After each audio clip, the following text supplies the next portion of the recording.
Hi comrades, this is NSSR High Court of AP and Trial Courts మిత్రులారా. ముఖ్యంగా మనం prosecution witnesses అన్ని examination అయిపోయాక ప్రాసిక్యూషన్ విట్నెసెస్ని ఎగ్జామిన్ చేసాక క్రిమినల్ కేసెస్లో కోర్టు వారు 313 ఎగ్జామినేషన్ అనేటటువంటి ఒక స్టెప్ని కేసులో భాగంగా ట్రయల్లో భాగంగా ఇవ్వడం జరుగుతుంది. అయితే మిత్రులారా 313 ఎగ్జామినేషన్లో ఏం చేస్తారంటే హానరబుల్ జడ్జి ఏం చేస్తారంటే మీపై సో అండ్ సో విట్నెస్ ఈ విధంగా మీపై సాక్ష్యం చెప్పడం జరిగింది, అదేవిధంగా PW2 ఈ విధంగా సాక్ష్యం చెప్పడం జరిగింది, PW3 ఈ విధంగా సాక్ష్యం చెప్పడం జరిగింది అని ప్రతి సాక్ష్యాన్ని అంటే ప్రతి డిపోజిషన్ని కూడా వారు చదివి ఎవరైతే అక్యూజ్డ్ ఉంటారో వారికి వినిపించడం జరుగుతుంది. సో అప్పుడు మీరు ఈ నేరం చేశారా అని చెప్పి కూడా అడగడం జరుగుతుంది. అది యాక్చువల్గా సహజంగానే ఎవరైతే అక్యూజ్డ్ ఉంటారో ఆ యొక్క ఏదైతే వర్షన్ ఉంటుందో ప్రాసిక్యూషన్ విట్నెస్ వర్షన్ మనం డినై చేయడం జరుగుతుంది అక్యూజ్డ్. అయితే ఈ 313 ఎగ్జామినేషన్ అనేది కోడ్ ఆఫ్ క్రిమినల్ ప్రొసీజర్ 1973లో భాగంగా 313 ఎగ్జామినేషన్ అనేది జరుగుతుంది. Power to examine the accused, court వారు ఎగ్జామిన్ చేస్తారు ఇది. అయితే ఇప్పుడు భారతీయ నాగరిక సురక్షా సంహిత 2023లో భాగంగా ఈ 313 అనేటటువంటి సెక్షన్ని మనకి BNSS 2023లో 351గా పిలువబడుతుంది. 351గా ది BNSS 351 2023గా పిలవడం జరుగుతుంది. 313 ఎగ్జామినేషన్ CRPCలో 313 ఎగ్జామినేషన్, అదేవిధంగా భారతీయ నాగరిక సురక్షా సంహిత 2023లో మనకి 351 పవర్ టు ఎగ్జామిన్ అక్యూజ్డ్. ఇక్కడ కూడా అక్యూజ్డ్ సహజంగానే ఏదైతే ప్రాసిక్యూషన్ విట్నెస్ డిపోజిషన్స్ ఉంటాయో ఆ విట్నెసెస్ యొక్క డిపోజిషన్స్ అని కూడా కోర్టు వారు చదివి వినిపించి మీరు ఈ విధంగా చేశారా అంటే తను దాన్ని డినై చేయడం జరుగుతుంది. అక్యూజ్డ్ సహజంగానే డినై చేయడం జరుగుతుంది. అయితే మిత్రులారా ఇక్కడ ఒక మీరు మీ తరపున ఏమైనా మీ డిఫెన్స్ ఎవిడెన్స్ ఏమైనా ఉందా అని అడిగినప్పుడు అక్యూజ్డ్ కూడా తనకు సంబంధించినటువంటి డిఫెన్స్ ఎవిడెన్స్ ఏమైనా ఉంటే కనుక తను అడ్యూస్ చేసుకోవచ్చు. ఆ విధంగా తన యొక్క విట్నెసెస్ అని కూడా తను ప్రవేశపెట్టుకోవచ్చు. అయితే యాజ్ పర్ సిఆర్పిసి 315 CRPC ప్రకారం ఆ పిటిషన్ ఫైల్ చేసుకుని కోర్టు వారు అనుమతి పొంది తన యొక్క విట్నెసెస్ని తాను ప్రొడ్యూస్ చేసుకోవడం అనేది జరుగుతుంది defence side accused.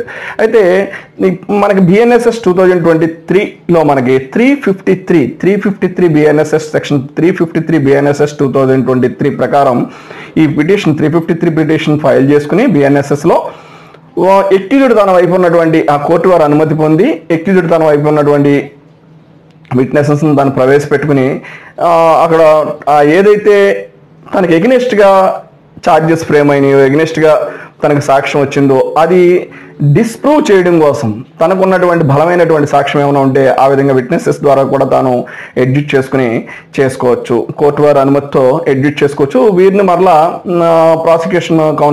Prosecutor public prosecutor cross చేయడం అనేది జరుగుతుంది.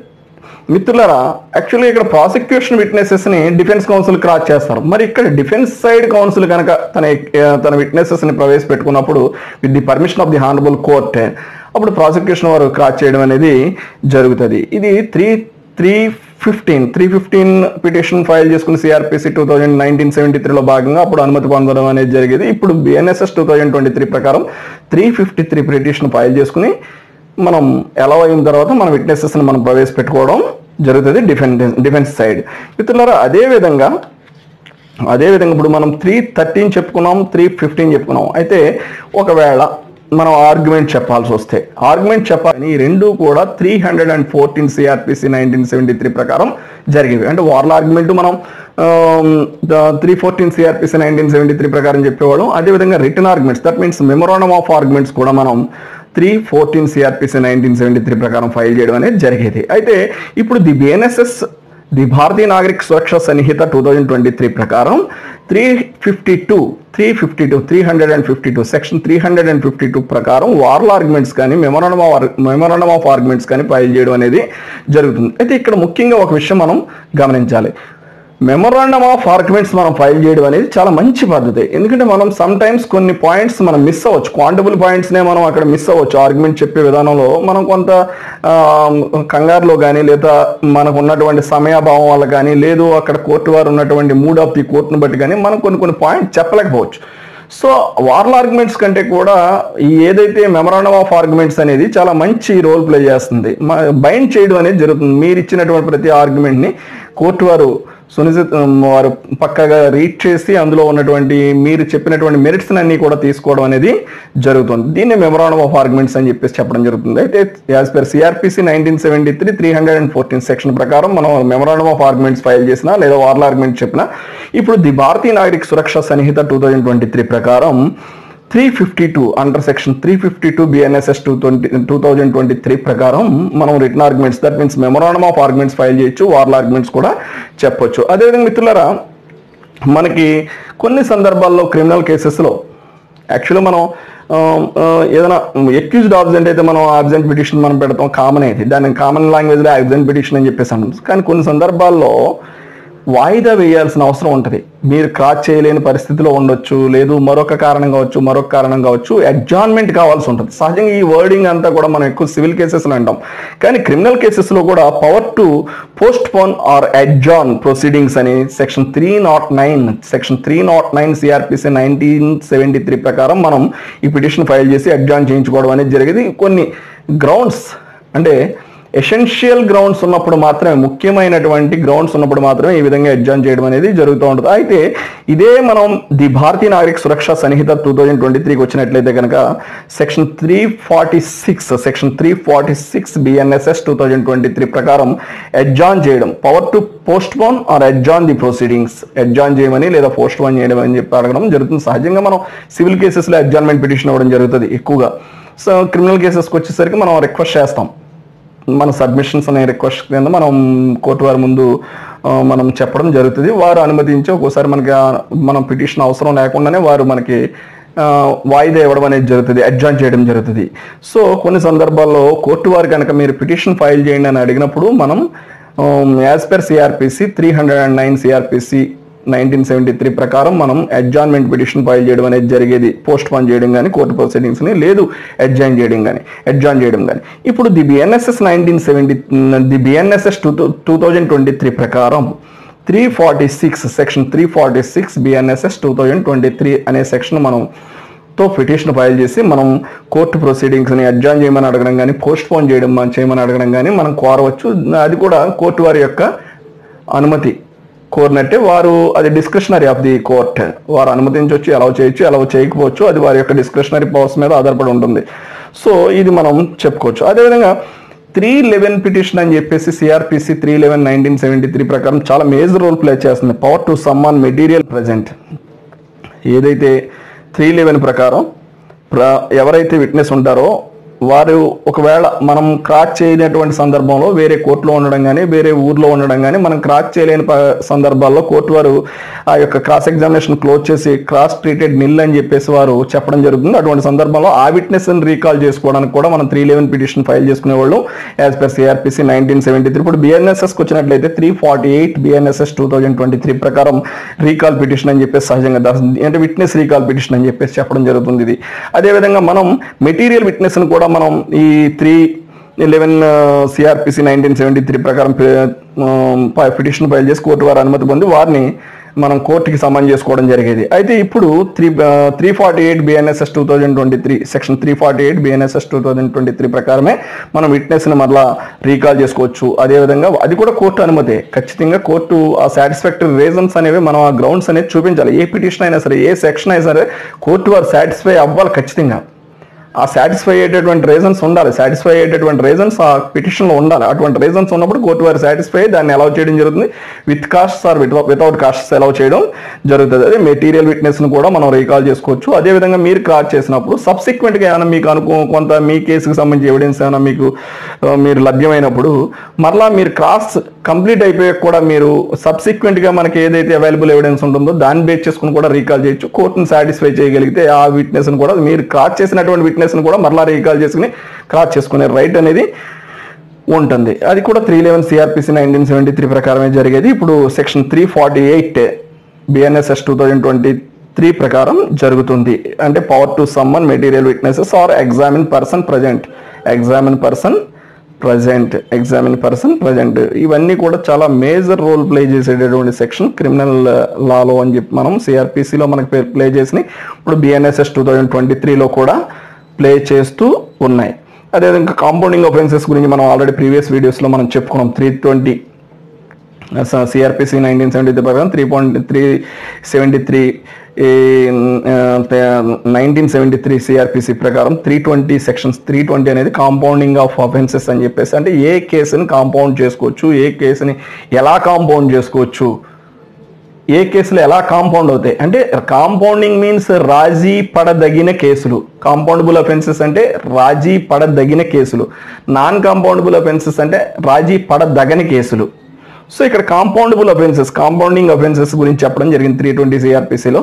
అయితే ఇక్కడ బిఎన్ఎస్ఎస్కి వచ్చినట్లయితే కనుక ఈ కాంపౌండింగ్ అఫెన్సెస్ అనేది సెక్షన్ 359 డీల్ చేయడం జరుగుతుంది. సెక్షన్ 359 అనేది డీల్ చేయడం జరుగుతుంది. అదేవిధంగా ప్రాసిక్యూషన్ కనుక కేసును విత్డ్రా చేసుకుంటే సెక్షన్ 320 సిఆర్పిసి ప్రకారం సెక్షన్ 321 సిఆర్పిసి 1973 ప్రకారం ప్రాసిక్యూషన్ కేసును విత్డ్రా చేసుకోవడం జరిగేది. ఇప్పుడు బిఎన్ఎస్ఎస్ ది భారతీయ నాగరిక సురక్ష సన్నిహిత 2023 ప్రకారం ప్రాసిక్యూషన్ కనుక కేసు విత్డ్రా చేసుకోవాలంటే అండర్ సెక్షన్ 360 బిఎన్ఎస్ఎస్ 2023 ప్రకారం విత్డ్రా చేసుకోవాల్సిన పరిస్థితులు, విత్డ్రా చేసుకునేటటువంటి అవకాశం ఉంటుంది. అది కూడా ప్రాసిక్యూషన్ విత్డ్రా అంటే మీ మీద ఎవరైతే కేసు పెట్టారో స్టేట్ కేసు పెట్టినప్పుడు ప్రాసిక్యూషన్ స్టేట్ తరఫున వాదిస్తుంది కాబట్టి ప్రాసిక్యూషన్ విత్డ్రా చేయాల్సి వచ్చినప్పుడు యాజ్ పర్ సిఆర్పిసి 1973లో సెక్షన్ 321 ప్రకారం విత్డ్రా చేసేవారు. ఇప్పుడు 360 సిఆర్పిసి 360 బిఎన్ఎస్ఎస్ 2023 ప్రకారం అండర్ సెక్షన్ 360 బిఎన్ఎస్ఎస్ 2023 ప్రకారం ప్రాసిక్యూషన్ కేసుని విత్డ్రా చేసుకోవాల్సి ఉంటుంది అటువంటి పరిస్థితులు ఉన్నప్పుడు. ఇవన్నీ కూడా మనం ప్రీవియస్గా కొన్ని క్లాసెస్లో కూడా మనం కొన్ని ఎపిసోడ్స్లో కూడా మనం చెప్పుకోవడం జరిగింది. సో ఇప్పుడు మనం ఏంటంటే 389 గురించి ఒకటి 389 సిఆర్పిసి గురించి మనం చెప్పుకోవాల్సి ఉంటుంది. 389 సబ్సెక్షన్ 3 అనేది చాలా మోస్ట్ ఇంపార్టెంట్. 389 సబ్సెక్షన్ 3లో suspense of sentence pending the appeal release the appellant on bail అంటే ఈ 389లో ఏదైనా ఒక కేసులో కనుక కన్విక్షన్ పడితే ఆ కన్విక్షన్ పడినటువంటి ముద్దాయిని సెంటెన్స్ సస్పెండ్ చేసి బెయిల్ మీద రిలీజ్ చేసి పెండింగ్ ది బెయిల్ పెండింగ్లో ఉండగా అప్పీల్ పెండింగ్లో ఉండగా పెండింగ్ ది అప్పీల్ పెండింగ్లో ఉండగా ఆ సెంటెన్స్ని సస్పెండ్ చేసి బెయిల్ మీద రిలీజ్ చేయమని కోరడం, చేయమని కోరడం. ఇది యాక్చువల్గా ఏంటంటే 389 సెక్షన్ డీల్ చేస్తుంది. ఇందులో సబ్ సెక్షన్స్ కూడా ఉన్నాయి. అది మనకు సబ్ సెక్షన్ అనేది ఒకటి మనం అప్పీలేట్ కోర్టులో ఒక సెక్షన్ అప్లై అవుతుంది. అదేవిధంగా మనకి ఏదైతే ట్రయల్ కోర్టుకి దిగువ కోర్టులో ఎక్కడైతే కన్విక్షన్ పడిందో ఆ కోర్టులో కూడా ఒక సబ్ సెక్షన్ అనేది ఈ 389 సబ్సెక్షన్ 3 అని సబ్సెక్షన్ 3 ఆఫ్ 389 సిఆర్పిసి అనేది మనకి అప్లై అయ్యేది ఎక్కడైతే కన్విక్షన్ కోర్టు. అదేవిధంగా మనం అప్పీలేట్ కోర్టులోకి అయితే 389 సబ్సెక్షన్ 1 కింద మనం సస్పెండ్ చేయమని చెప్పేసి అలాంగ్ విత్ బెయిల్తో పాటు మనం కోరడం అనేది జరుగుతుంది. అప్పీల్ గ్రౌండ్స్తో అప్పీల్ కేసును అప్పీల్ చేసుకోవడంతో పాటు ఆ మెమోరాండం ఆఫ్ అప్పీల్తో పాటు మనం ఈ సస్పెన్స్ ఆఫ్ సెంటెన్స్ కూడా అక్కడ మనం ఏదైతే కన్విక్షన్ ఇచ్చినటువంటి కోర్టులో ఉంటుందో కన్విక్షన్ ఇచ్చినటువంటి కోర్టులో మనం 389 సబ్సెక్షన్ 3 ప్రకారం మనం ఇక్కడ సస్పెన్స్ ఆఫ్ సెంటెన్స్ని కోరడం జరుగుతుంది. అప్పీల్ పెండింగ్లో ఉండగా అదేవిధంగా బెయిల్ మీద రిలీజ్ చేయమని కోరడం జరుగుతుంది. వారు కూడా బాండ్స్ని సెక్యూర్ చేసుకుని ఆ విధంగా మనకు ఒక స్టిపులేటెడ్ పీరియడ్లో మనం అప్పీల్ ఫైల్ చేసుకుని అప్పీల్ మనకి ఎలా అయిన తర్వాత అదేవిధంగా వారు కూడా మనకి అప్పీలేట్ కోర్టు వారు ఏం చేస్తారంటే సస్పెండ్ చేస్తూ lower court lower court sentence suspend చేస్తూ బెయిల్ మీద రిలీజ్ చేయమని చెప్పి వారు కూడా ఒక ఆర్డర్ పాస్ చేయడం జరుగుతుంది. ఆ ఆర్డర్ తీసుకొచ్చి మనం లోవర్ కోర్టు ఎక్కడైతే కన్విక్షన్ ఇచ్చారో ఆ కన్విక్షన్ ఇచ్చినటువంటి కోర్టులో మనం ఫైల్ చేసుకుని విత్ ఇన్ స్టిపులేటెడ్ పీరియడ్ మనం ఏంటంటే ఇక్కడ కూడా బెయిల్ బాండ్స్ మళ్ళీ సెక్యూర్ చేసుకోవాల్సి ఉంటుంది. ఎందుకంటే బెయిల్ ఇస్తుంది కాబట్టి మనకి మళ్ళీ అప్పీలేట్ కోర్టు ఆ బెయిల్ బాండ్ సెక్యూర్ చేసుకున్నాక మనం ఇంకా నెక్స్ట్ ఈ రికార్డ్ ఏమవుతుందంటే అప్పీలేట్ కోర్టుకి వెళ్ళిపోతుంది. అప్పీలేట్ కోర్టులో మనం అక్కడ మరలా మనం దాని మీద ఉన్నటువంటి ఆర్గ్యుమెంట్స్ ఇవన్నీ కూడా మనం చూసుకోవాల్సిన పరిస్థితి ఉండదు. సో అయితే 389 సిఆర్పిసి 1973 అనేది మనకి క్రిమినల్ ప్రొసీజర్ కోడ్లో ఉంటే ఇక్కడ మనకి ఏదైతే ది భారతీయ నాగరిక సురక్ష సన్నిహితలో 430 అండర్ సెక్షన్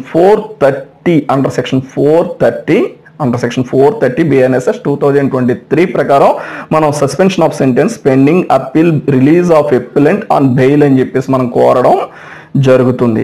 మిత్రులారా ఇక్కడ మనకి సస్పెన్స్ ఆఫ్ సెంటెన్స్ అనేది మనకి ఎప్పుడు కూడా మనకి టెన్షన్ సిచ్యువేషన్, అది జడ్జిమెంట్ వచ్చే సమయం అనేది ప్రతి అడ్వకేట్ కూడా డిఫెన్స్ కౌన్సిల్ చాలా కొంచెం యాంగ్జైటీతో ఉంటాడు. అదేవిధంగా తన యొక్క క్లయింట్ యొక్క లైఫ్ కూడా దాని మీద డిపెండ్ అవుతూ ఉంటుంది. కాబట్టి ఆ పీరియడ్లో ఒకవేళ అనుకోని సందర్భంలో ఎక్విటల్ కాకుండా కన్విక్షన్ ఇవ్వడం జరిగితే అప్పుడు ఆ 389 సిఆర్పిసి అనే దాన్ని, అదేవిధంగా బిఎన్ఎస్ఎస్ 2023 ప్రకారం 430 బిఎన్ఎస్ఎస్ అండర్ సెక్షన్ 430 బిఎన్ఎస్ఎస్ 2023 ప్రకారం మనం ప్రజెంట్ అక్కడ ఇచ్చినటువంటి కన్విక్షన్ నుండి ఏదైతే లోవర్ కోర్టు ఉంటుందో లోవర్ కోర్టు నుంచి మనం పొందడం జరుగుతుంది. అయితే అది కూడా ప్రిస్క్రైబ్డ్ పీరియడ్లో మనం అప్పీల్ ఫైల్ చేసుకుని అక్కడ కూడా మనం సస్పెన్స్ ఆఫ్ సెంటెన్స్ ఫైల్ చేసుకుని బెయిల్ పొంది ఆ బెయిల్ ఆర్డర్ని తీసుకుని వచ్చి ఇక్కడ లోవర్ కోర్టులో ఫైల్ చేసి ఇక్కడ కూడా బాండ్ సెక్యూర్ చేసి ఇక్కడ సాటిస్ఫై లోవర్ కోర్టులో సాటిస్ఫై అయిన తర్వాత మనం ఆటోమేటిక్గా రికార్డు మనకి అప్పీలేట్ కోర్టుకి వెళ్ళిపోవడం జరుగుతుంది. మిత్రులారా, అది అప్పీల్తో పాటు జరుగుద్ది ఏదైతే అప్పీలేట్ కోర్టులో.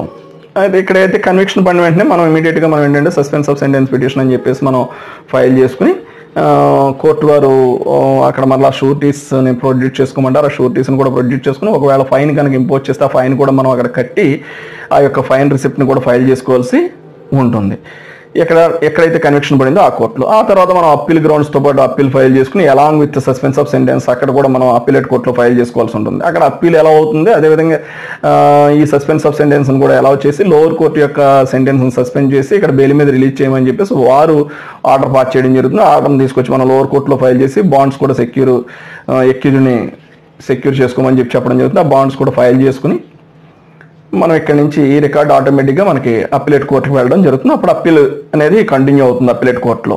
ఇది చాలా ఇంపార్టెంట్ సెక్షన్ మిత్రులారా.